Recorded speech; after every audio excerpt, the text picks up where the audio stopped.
Corki, W cooldown adjusted, E deals more damage and stacks his shred faster. So Valkyrie, cooldown, wow, 2019, 18, 17, 16. So the cooldown being available at earlier levels is actually really good. I think this helps mid lane Corki a lot more than 80 carry Corki. E Gatling gun, 80 to 310 to 80 to 320, ticks per second, 2 to 4, now 16 ticks over 4 seconds. Maximum shred, 4, 8, 12, 16, 20 armor and magic resistance after 8 ticks. Wow, that's actually amazing.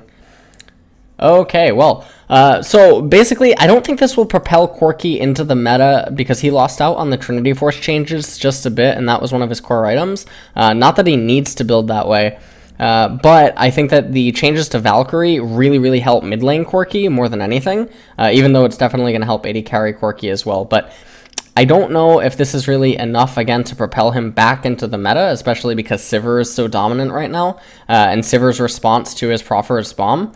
Maybe I said that wrong. But I think it may be okay in some very specific compositions, also because of some of the changes that happened to mid lane this patch. Because a lot, like, especially with NA and EU, and sometimes Korea having Vladimir picks, I think Corki is actually very good against that, because it can make it very awkward for Vladimir to really do anything, as long as, you know, the Corki team is either even or ahead, so I think that's fine. Fizz. Fizz's hitbox is larger. W base damage down, E cooldown up. Hitbox radius 30 to 55, now matches Teemo. That's actually a little problematic. W, Seastone Trident. 4 to 8% max health over 3 seconds, or targets missing health, to 4 to... Oh, that's really big. Wow. E, Playful Trickster, cooldown 16 to 8 seconds, 18 to... What the hell? I don't think this is going to remove Fizz entirely, but these are definitely very problematic nerfs. I feel like the nerf to Playful Trickster is really problematic, especially for the laning phase, because Fizz generally takes some time to get CDR, so that the E is just becoming extremely difficult to manage for the opponent. The change to the missing health, now I don't know if that necessarily affects Fizz's ability to CS, because sometimes you need to activate the W and auto attack after a tower, and the dot effect will kill the target. So it's actually going to be interesting to see if that somehow affects Fizz's CSing, but there's going to be ways to obviously work around that, so I don't think it's going to be too big of a problem. Shaco, Backstab, now shows the bonus damage from Backstab separately when applied. That's nice. Syndra, W and E ratio is up. So this is a champion that I know they were toying around a lot with on PBE a few months ago. I think that she can be viable in very specific situations and against very specific team compositions, but she's not a versus all champion at this point in time.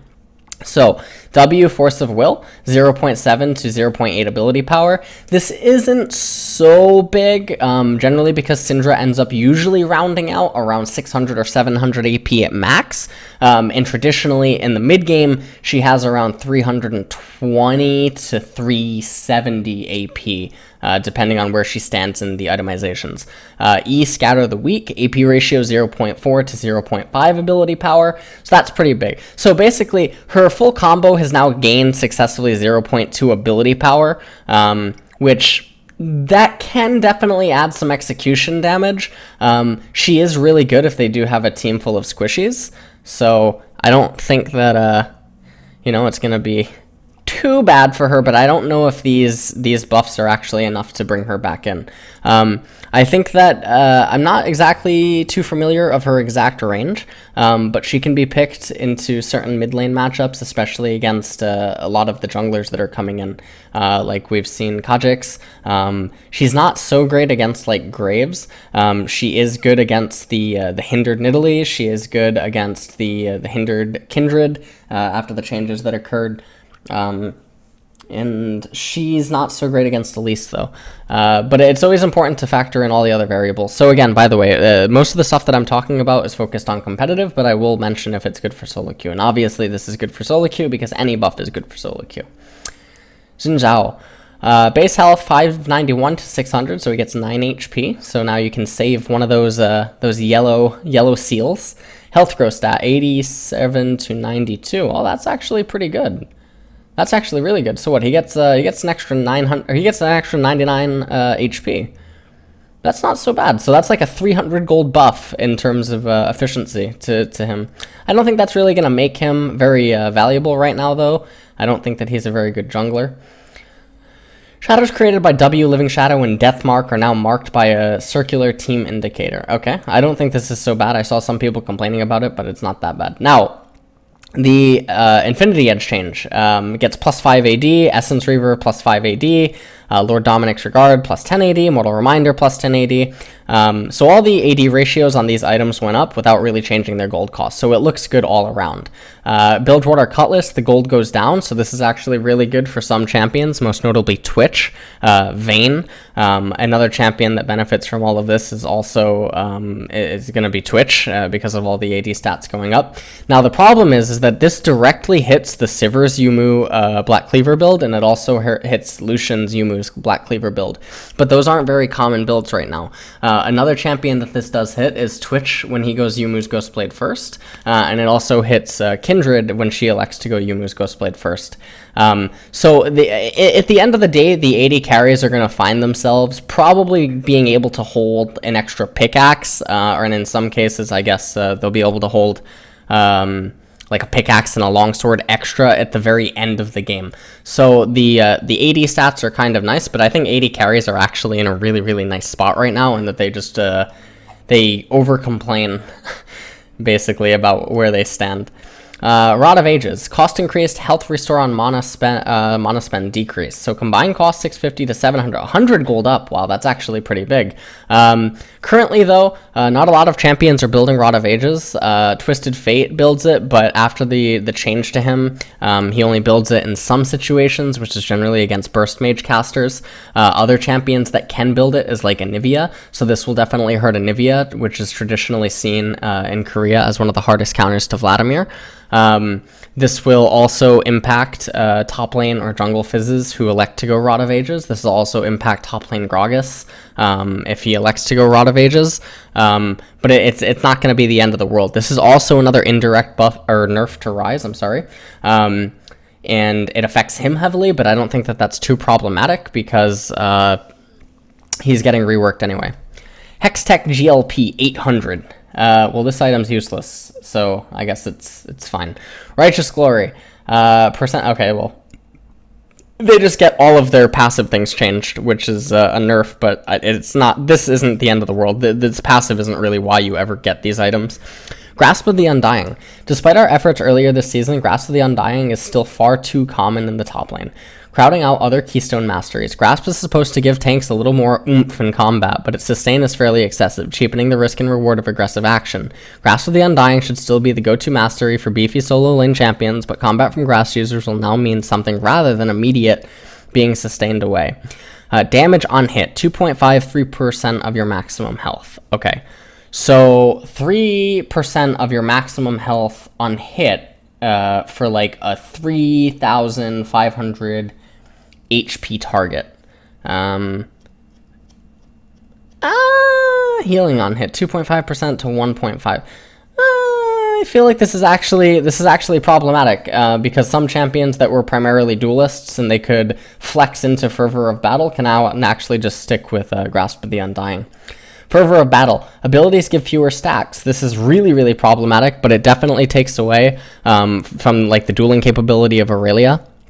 It takes away from the dueling capability of Alawi if you elect to go Fervor on Alawi in top lane, which sometimes happens in solo queue. It takes away from Fervor of Battle Fizz, which isn't so common, but sometimes it happens. But the major thing that this actually hits is there was a recent change in top lane where a lot of Echoes were going Fervor of Battle. So this definitely affects Echo, and it affects his ability to trade a lot. One of the champions that is becoming very common in top lane, but generally only taking Grasp of the Undying, is Trundle. And so from these two changes, Trundle actually grows a lot stronger. A champion that will get hit by this, that is starting to get picked more often, is actually Darius. So it's, whatever. For ranged champions, the risk-reward nature of Double-Edged Sword doesn't hold a candle to the power of Feast. The benefits Double-Edged Sword offers to melee champions gives them a respectable value, so we're bringing ranged champions up to speed. No longer has split effectiveness for range or melee champions. Now 3% damage increase, 1.5 damage increase taken for everyone. This is really problematic because certain control AD carries, such as like Kog'Maw or Twitch, or even Vayne, they will now benefit from this more so than Feast, depending on who their support champion is and who their jungler is in competitive and what color they are.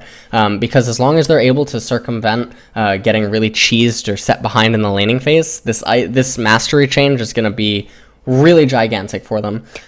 This is also going to be problematic for a lot of mages in mid lane because you're essentially now bolstering a lot of mages that didn't really make use of Feast due to how much of a lane bully they already were. So we talked about the changes that happened to Syndra, and so that's really powerful. Vladimir will actually benefit from this a lot. Anivia, like a lot of champions that probably weren't intended to have this affect them, it's going to affect, and it's going to make them just deal a lot more damage. So that's okay. Natural talent. In an effort to make natural talent more competitive with the sustain of vampirism, we decided to shift its power forward towards the early game. Natural talent still grows with champions who have the potential to deal mixed damage, but now the effects are felt a little earlier.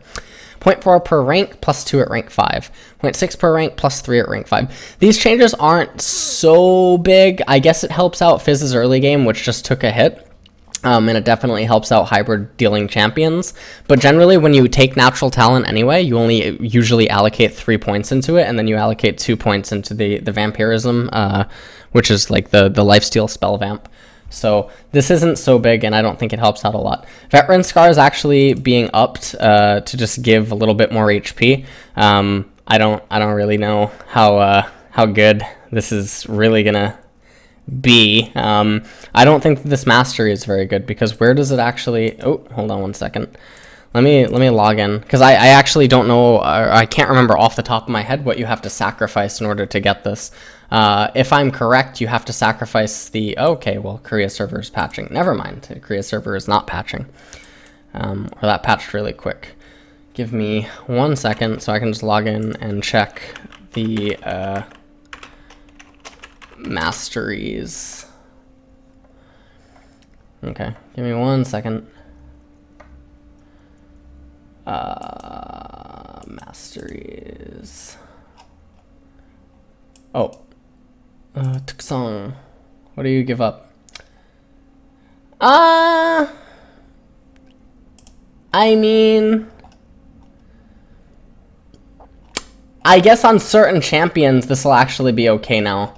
Like certain mid laners that they don't benefit from this at all, they can actually use Veteran Scars as an alternative. Because some mid laners who are like really roamy, for instance, you can actually do this on Karma mid. In some cases, if you want to go Thunderlords, you can definitely go this or this variation. It doesn't really matter which one.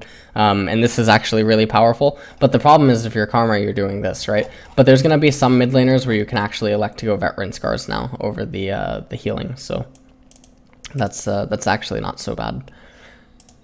Okay.